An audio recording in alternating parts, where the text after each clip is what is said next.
Life math में आपका स्वागत है। देखिए फ्रेंड्स, क्वेश्चन बैंक ऑब्जेक्टिव का साइंस करा दिए, अब सब्जेक्टिव का करा रहे हैं।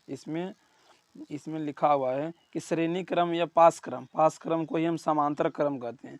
अब बोला है दोनों में अंतर स्पष्ट करें। ये बड़ी काम का चीज़ है। कभी अंतर पूछ देता है तो कभी श्रेणी क्रम पूछ देगा या तो कभी समांतर क्रम पूछ देगा। इसमें 3-3 सब्जेक्टिव एक बार में सेलेक्ट हो रहा है। अगर आपको कभी श्रेणी क्रम पूछ दे तो इसमें भी लिख सकते हैं, समांतर क्रम पूछ दे तो भी आप लिख सकते हैं। अगर श्रेणी क्रम समांतर क्रम में कहेगा 2 गो अंतर दे, 3 गो अंतर दे, बस 2 ही गो, मैक्सिमम 2 गो या 3 गो कह सकता है, इससे बेसी नहीं कहेगा। तो उसमें भी आप 2 नंबर ले सकते हैं। यानी कि एक अंतर में आपका 3 सब्जेक्टिव पूरा होगा। अब देखिए, बशर्ते श्रेणी क्रम किसे कहते हैं और समांतर क्रम किसे कहते हैं। श्रेणी क्रम उसे कहते हैं जो कि एक रास्ता होता है जाने का। श्रेणी क्रम उसे कहते हैं कहीं भी जैसे मान लीजिए यहाँ आपका घर है, आप यहाँ से जा रहे हैं या एक रास्ता, अगर ये रास्ता काट दे, चाहे तो यहाँ पर पुल बनाने लगे, तो आपको जाने में बहुत तकलीफ होगी क्योंकि आपके रास्ता को काट दिया गया है। इसीलिए श्रेणी क्रम में क्या होता है कि अगर कहीं भी पूरा तार, एक तार से पूरा बल्ब जल रहा है, अगर एक तार में खराबी आया तो पूरा बल्ब बुझ जाएगा, ये हुआ श्रेणी क्रम। और समांतर क्रम में क्या होता है कि अगर एक बल्ब खराब हुआ नहीं तो कोई दिक्कत नहीं। जैसे कि यहाँ देख लीजिए, सॉरी सर, अब समांतर क्रम बता देते हैं।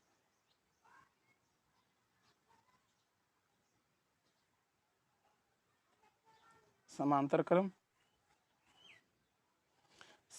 क्रम में क्या होता है कि यहाँ तक इसे ले लीजिए, हो गया, मतलब प्लस हो गया, माइनस हो गया। यहाँ से देखिए, प्रतिरोध इसे बना देते हैं कुछ कुछ समझाने के लिए। अगर इस तार में खराबी हुआ तो फिर भी इन दोनों तारों का लाइन जाते रहेगा। जैसे कि मान लीजिए कि आपका घर है, आपके घर में बहुत सा बल्ब जलता है। जैसे कि मान लीजिए कि एक बल्ब यहाँ है, 2 3 4 5 को बल्ब जल रहा है। अगर एक बल्ब आपका बुझ भी गया तो कोई दिक्कत नहीं, आपको 4 बल्ब जलते रहेगा। इसी को हम कहते हैं समांतर क्रम। अगर ऑब्जेक्टिव आएगा कि हमारे घरों में कौन सा क्रम जोड़ा जाता है तो समांतर क्रम। अगर बात आ जाएगा कि सिर्फ अगर पर्सनल बोर्ड के बात कर रहे हैं, बोर्ड जिससे आप सूच रहा था जिसमें, तो उसमें बोलेगा फ्यूज़ इस साइड रहता है कि फ्यूज़ में कौन सा क्रम में जोड़ा रहता है, तो फ्यूज़ में होगा श्रेणी क्रम। क्योंकि अगर फ्यूज़ आपका उड़ जाता है तो पूरा घर के बल्ब आपका बच जाता है। कभी कभी वोल्टेज ज़्यादा आने के कारण आपका फ्यूज़ उड़ जाता है। जो फ्यूज़ उड़ जाता है तो पूरा घर को सुरक्षित करता है। यहाँ रहता है श्रेणी क्रम, अगर वो कटा तो पूरा घर का लाइन कट जाता है। इसीलिए से ये हो गया श्रेणी क्रम। और समांतर क्रम में क्या होता है कि अगर समांतर क्रम फ्यूज में जोड़ा रहेगा पूरा घर लहक जाएगा। इसीलिए यहाँ पर इसे श्रेणी क्रम में जोड़ा जाता है। श्रेणी क्रम के एक ही रास्ता होता है और समांतर क्रम के बहुत सारा रास्ता होता है। ये सब ऑब्जेक्टिव में आता है।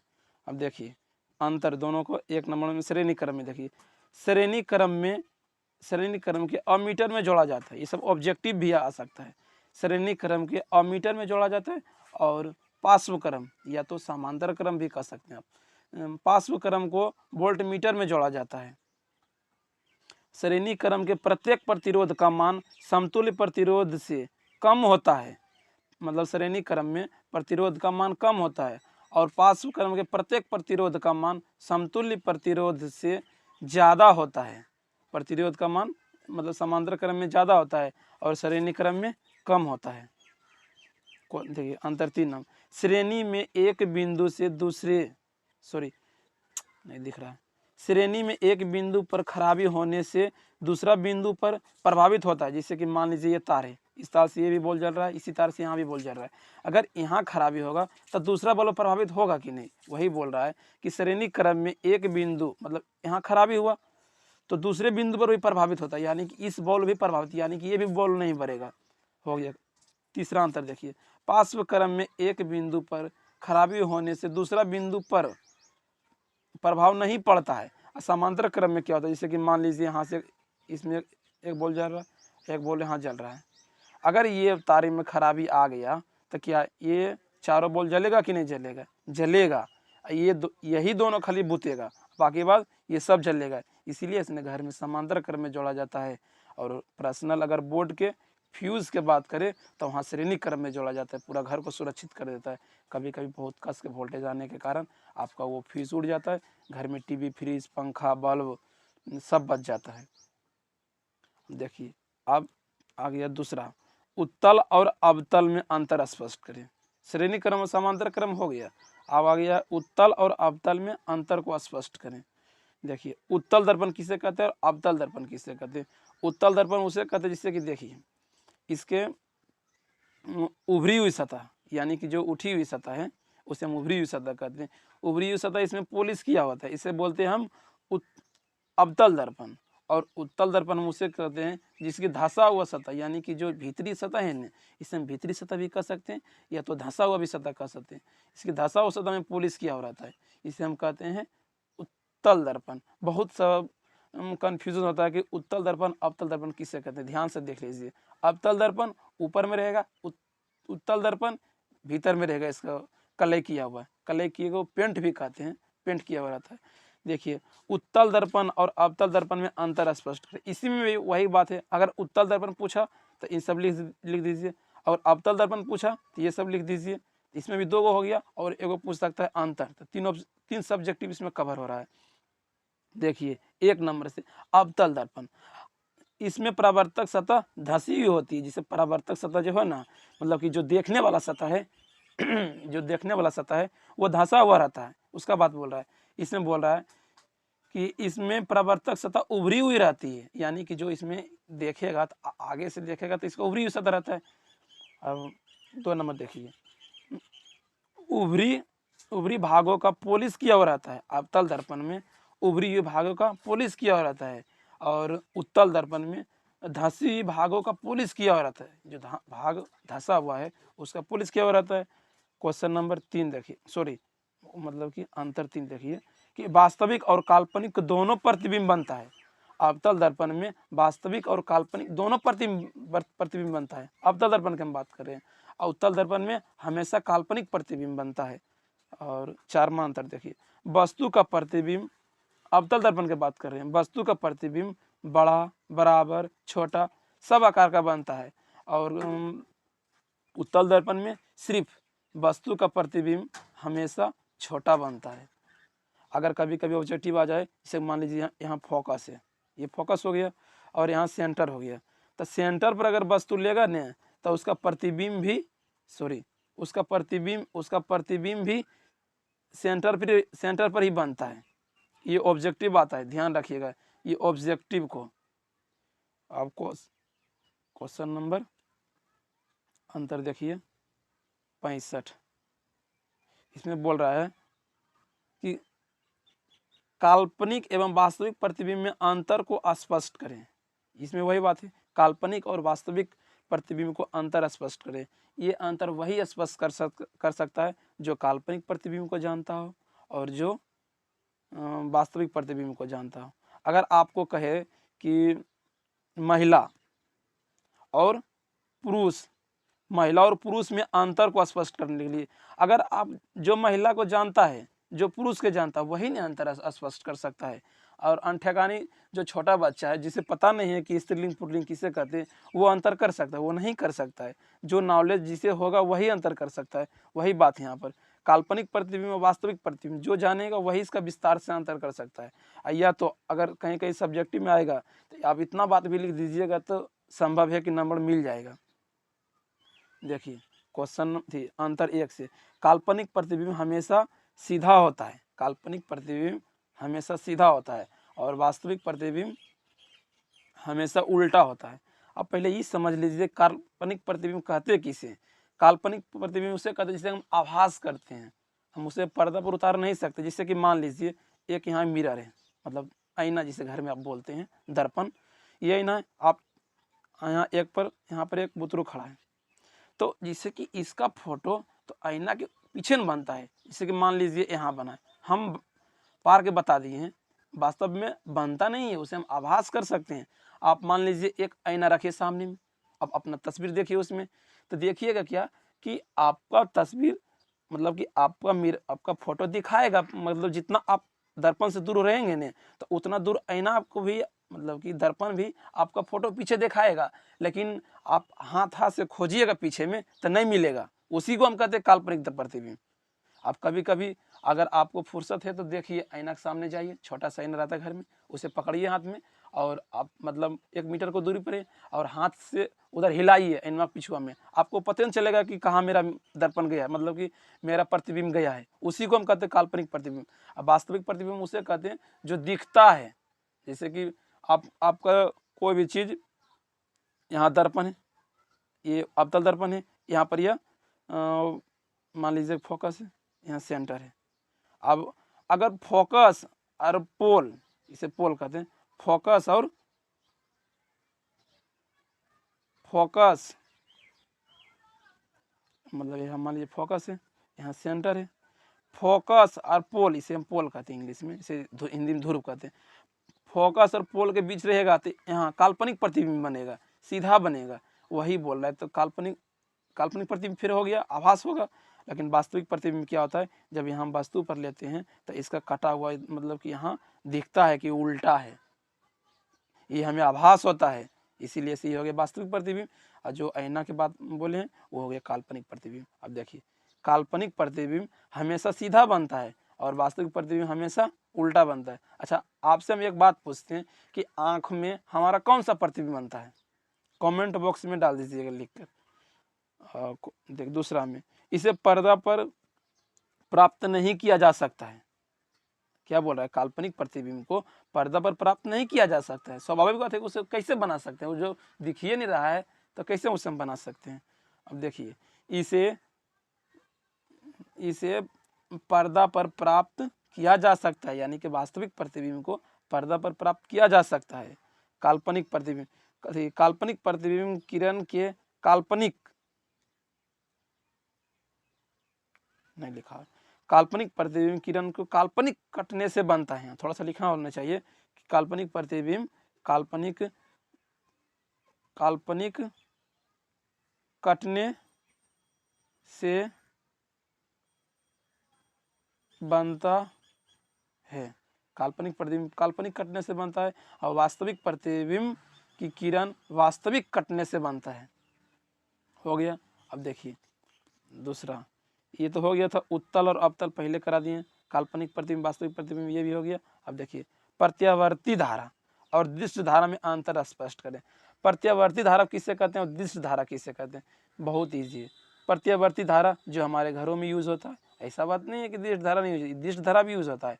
देखिए, प्रत्यावर्ती धारा उसे कहते हैं जिसमें ट्रांसफार्मर उपयोग होता है। जैसे कि गाँव के बाहर में एक ट्रांसफार्मर लगा होता है, जो आता पहले लाइन, उसमें से वोल्टेज को माइनस करता है, उसके बाद गांव में देता है, तो उसी को हम ट्रांसफर कहते हैं। दृश्य धारा उसे कहते हैं जैसे कि अगर आप बच्चा होंगे तो देखे होंगे, अगर कोई भी मोबाइल में बैटरी है, उसे खोल लेते हैं, वो चार्ज है या ना है, आप जीएम सटा के डायरेक्ट बोल देते हैं कि चार्ज है कि नहीं है, सटाते हैं। अगर आपको कस के झनक के मारता है तो आप कहते हैं कि वो चार्ज है, अगर नहीं मारता, हल्का सा मारता है तो कहते हैं कि अब कम चार्ज है।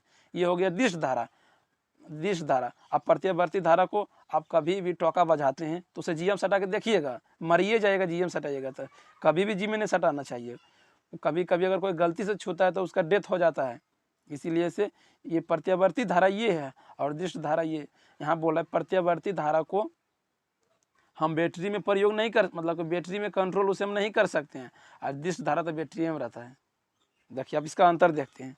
इससे बड़े बड़े यंत्र का संचालन किया जाता है। जैसे कि मान लीजिए अगर आपके गांव में आसपास बड़ा बड़ा मिल है, तो क्या बैटरी से चलेगा? वो मिल कितना बड़ा मिल रहता है, वो बैटरी से चल ही नहीं सकता है, वो बड़ा उपकरण हो गया, तो बैटरी से नहीं चलेगा। तो वही बोल रहा है कि इससे बड़े बड़े यंत्रों का संचालन किया जाता है, यानी कि प्रत्यावर्ती धारा से बड़े बड़े यंत्रों का संचालन किया जाता है। यहाँ लिखा है दृश्य धारा से इससे छोटे छोटे यंत्रों का संचालन किया। जैसे मान लीजिए आपके घर में है टीवी, तो कुछ देरी चल सकता है, एक पंखा है, एक बल्ब है, तो ये सब छोटा छोटा उपकरण हो गया। अब मान लीजिए जहाँ की मतलब कि 100 200 1000 बोरा चावल का पॉलिश हो रहा है, कहीं धान कुटा रहा है, कहीं लकड़ी बन रहा है, कहीं कुछ बन रहा है, कहीं लोहा के कुछ आकार का बन रहा है, तो वो सब कैसे हो सकता है? मतलब कि दृश्य धारा से नहीं चलेगा, वो चलेगा हमेशा प्रत्यावर्ती धारा से। देखिए दूसरा अंतर में, प्रत्यावर्ती धारा में इसे एक स्थान से दूसरे स्थान तक आसानी से लिया जा सकता है। प्रत्यावर्ती धारा को एक स्थान से दूसरे स्थान तक आसानी से लिया जा सकता है। जैसे कि मान लीजिए कि आपका खेत है यहाँ पर और रोड है यहाँ पर, तो यहाँ से तार जोड़ते हैं, लेके चलाते हैं, तो इसे जोड़ देते हैं, मोटर भी चलता है। और अगर हो सकता है आप बैटरी के बाद लेके जाइए, मोटर बाइक चलाइए। अगर आपका ज़्यादा पावरफुल बैटरी है तो धीरे से चलेगा, फिर तुरंत ख़त्म हो जाएगा, मतलब कि तुरंत उसका डाउन कर देगा, नहीं एक बराबर चलेगा। इसीलिए से बोल रहा है कि इसे हम आसानी से लिया जा सकते हैं। अगर अदिश धारा को मतलब कि अगर यहाँ बैटरी है, इसे ज़्यादा दूर जोड़ दीजिएगा तो बॉल भी नहीं जलता है, उसका करंटेबल तरीये में रह जाता है। इसीलिए से बोल रहा है कि प्रत्यावर्ती धारा को एक स्थान से दूसरे स्थान तक हम आसानी से ले जा सकते हैं, और दिष्ट धारा को इसे एक स्थान से दूसरे स्थान तक आसानी से नहीं लिया जा सकता है। देखिए अंतर तीसरा में क्या कर रहे हैं, इसे सेलों में जमा नहीं किया जा सकता। सेल कहते हैं बैटरी को, प्रत्यावर्ती धारा बैटरी को जमा नहीं कर सकते। अगर हम बैटरी में जमा करेंगे प्रत्यावर्ती धारा को, तो फिर वो जब बैटरी चार्ज होता है प्रत्यावर्ती धारा से, लेकिन वो बाद में हो जाता है दिष्ट धारा। जैसे कि मान लिया जाए मेरे पास 5 रुपया है, अगर हम किसी भिखमंगा को दे दिए 5 रुपया, तो वो पैसा मेरा नहीं हुआ, पैसा पहले मेरा था, लेकिन वो बाद में उसका हो गया जिसे हम भीख में दे दिए हैं। वही बात हुआ है प्रत्यावर्ती धारा और दिष्ट धारा में। जब तक प्रत्यावर्ती धारा के पास था तो वो प्रत्यावर्ती धारा था, लेकिन जब वो बैटरी चार्ज हो गया तो दिष्ट धारा हो गया। वही बात हुआ कि अगर मेरे पास 5 रुपया है, जब तक मेरे पास है तो मेरा पैसा था। अगर हम उससे हम दान में दे दिए, किसी गरीब को, भूखा है अगर किसी को दान में दे दिए, तो वो मेरा पैसा नहीं रहा, वो उसका पैसा हो गया जिसे हम दान में दे दिए। वही बात हुआ प्रत्यावर्ती धारा और दिष्ट धारा में। इसे क्या बोले, इसे हम सेलों में जमा नहीं किया जा सकता है, सॉरी, इसे सेलों में जमा किया जा सकता है, प्रत्यावर्ती धारा को सेलों में जमा नहीं किया जा सकता। दिष्ट धारा तो सेल में ही रहता है। सेल हम बैटरी बोलते हैं, सेल मतलब कि फिजिक्स की भाषा में उसे सेल कहते हैं, और ठेठी में आप सब उसे हम बैटरी कहते हैं। 4 नंबर देखिए, इसे ट्रांसफार्मर से घटाया या बढ़ाया जा सकता है। बोल रहा है कि प्रत्यावर्ती धारा को ट्रांसफार्मर से घटाया या बढ़ाया जा सकता है। किसको? प्रत्यावर्ती धारा को। और दिष्ट धारा में इसे ट्रांसफार्मर के द्वारा घटाया बढ़ाया नहीं जा सकता है। ट्रांसफार्मर के द्वारा इसे घटाया या बढ़ाया नहीं जा सकता है। किसका बात कर रहा है? दिष्ट धारा को। हो गया, इसमें तो उसका उतना पावर भी नहीं है, तो हम ट्रांसफार्मर को कैसे इसमें प्रयोग कर सकते हैं। देखिए क्वेश्चन नंबर 5 में क्या कर रहा है कि यह कम खतरनाक है, ये गलत लिखा है। और क्या लिखा है? बैटरी अधिक खतरनाक है। बैटरी ही अधिक खतरनाक होता है, सॉरी, प्रत्यावर्ती धारा यानी कि जो जिससे हम बल्ब जलाते हैं, जिसमें ट्रांसफार्मर प्रयोग होता है, ये ज़्यादा खतरनाक होता है, और दिष्ट धारा ये कम खतरनाक होता है। देखिए बैटरी को आप कभी कभी जी में भी सटा लेते हैं। अब कभी कभी इसे हम जी में सटा लेते हैं तो कोई दिक्कत नहीं, थोड़ा सा झनक मारता है। अब देखिए जैसे कि प्रत्यावर्ती धारा है, कोई भी छोटा तार में जोड़िए, मोटा तार में जोड़िए और बड़ा तार में जोड़िए, कोई दिक्कत नहीं। आप उसे जी में सटाइएगा तो मर जाइएगा, कभी भी जी में नहीं सटाना चाहिए इसे, इसीलिए इसे ज़्यादा खतरनाक होता है। हम ज़्यादा खतरनाक होता है। अब जैसे कि प्रत्यावर्ती धारा, कभी एक ऑब्जेक्टिव भी आता है कि हम भारत में कितना वोल्टेज आता है, तो 220 वोल्टेज। अगर इसे बोलेगा हर्ट्ज में तो होता है ये होता है 50 हर्ट्ज। ये प्रत्यावर्ती धारा का है। और दिष्ट धारा को हम फ्रीक्वेंसी में नहीं नाप सकते हैं, इसका उतना पावर भी नहीं, तो हम नाप कैसे सकते हैं। हो गया अंतर, ये हो गया प्रत्यावर्ती धारा और दिष्ट धारा में अंतर हो गया। इसे ध्यान से पढ़िएगा, एग्जाम के जाने से पहले 1 बार 2 बार देख लीजिएगा, जरूर इससे क्वेश्चन आने का संभावना है। ऑब्जेक्टिव सब्जेक्टिव किसी न किसी तरह से आ ही जाएगा। इसमें बहुत सारा ऑब्जेक्टिव कॉन्टेक्ट हो रहा है, सब्जेक्टिव आ रहा है, और फिर इसका अंतर हो रहा है। इसमें बहुत अच्छा सब्जेक्ट मतलब कि अंतर है, ध्यान से पढ़ के जाइएगा, जरूर लड़ेगा। देखिए इसमें क्या बोल रहा है, जीवाश्म ईंधन और सूर्य से अंतर को स्पष्ट करें। सूर्य को तो आप सब भली भांति जानते हैं, सूर्य जो सुबह सुबह उगता है उसे हम सूर्य कहते हैं। जीवाश्म ईंधन किसे कहते हैं? जिसका ईंधन सीमित है। अंतर 1 में देखिए क्या है, ये जीवाश्म का है, ये सूर्य का है। जीवाश्म क्या है? जीवाश्म का ईंधन सीमित है, यानी कि ये खत्म हो जाएगा, लेकिन सूर्य से मिलने वाली ऊर्जा असीमित है। असीमित मतलब अनंत है। अब सूर्य भगवान उगता है तब पूरा दुनिया को प्रकाशित करता है। जीवाश्म ईंधन, अब अगर मान लीजिए जीवाश्म ईंधन आप कुछ प्रयोग करें, जैसे हम कोयला प्रयोग करें, तब पूरा पूरा गाँव वाला के हम कोयला का प्रयोग करें, अगर हम अपना घर में प्रयोग करेंगे तो कोयला वाला पूरा गाँव में प्रयोग होगा। कैसे पूरा गाँव में प्रयोग होगा? जैसे कि मेरा घर है, ये पूरा गाँव का है, अगर कोयला को हम प्रयोग करेंगे तो मेरा घर में ही प्रयोग होगा। और जीवाश्म मतलब ये सूर्य है, भगवान उगता है तब पूरा दुनिया को प्रकाशित करता है, सबको बराबर प्रकाश देता है, गरीब अमीर सबको बराबर प्रकाश देता है। वही बात हुआ कि ये असीमित है और जीवाश्म ईंधन सीमित है। दूसरा उदाहरण देखिए, जीवाश्म ईंधन को जलाने पर वायु प्रदूषित होता है। जब जीवाश्म ईंधन को हम जलाते हैं तो वायु प्रदूषित होता है मेरा। और जब हमें इसका सूर्य से किसी प्रकार का प्रदूषण नहीं होता है, सूर्य से किसी भी प्रकार का प्रदूषण नहीं होता है। और सूर्य के सुबह सूर्य से विटामिन डी की प्राप्ति होती है सूर्य से। अब तीसरा अंतर देखिए, तीसरा अंतर में क्या कर रहे हैं, इसका किसी भी समय प्रयोग किया जा सकता है। यानी कि जीवाश्म ईंधन के रात दिन सुबह शाम जिस टाइम आपका खाना बनाने का मन बना सकते हैं। जैसे कि मान लीजिए सूर्य से अब सौर कुकर में आप खाना बनाना चाहते हैं, सौर कुकर में तो वो तो धूप ही में बनेगा, यानी कि प्रकाश में ही बनेगा। अगर प्रकाश नहीं रहेगा तो प्रकाश अगर नहीं रहेगा तो उसमें बनेगा नहीं। सौर कुकर ऐसा रहता है, चौखूट रहता है। और उसका कभी कभी ऑब्जेक्टिव आएगा कि सौर कुकर के अंदर में कौन सा रंग होता है। सूर्य के अंदर में काला पेंट रहता है, तब ना सूर्य के प्रकाश को एब्जॉर्ब कर सकता है। और सूर्य प्लेट सौर कुकर में उसका ऊपर में रहता है अवतल दर्पण। ये भी ऑब्जेक्टिव आएगा कि सौर कुकर के ऊपर में कौन सा दर्पण लगा होता है, तो अवतल दर्पण लगा होता है। और उसका पूछेगा अंदर में तो वह काला भाग होता है।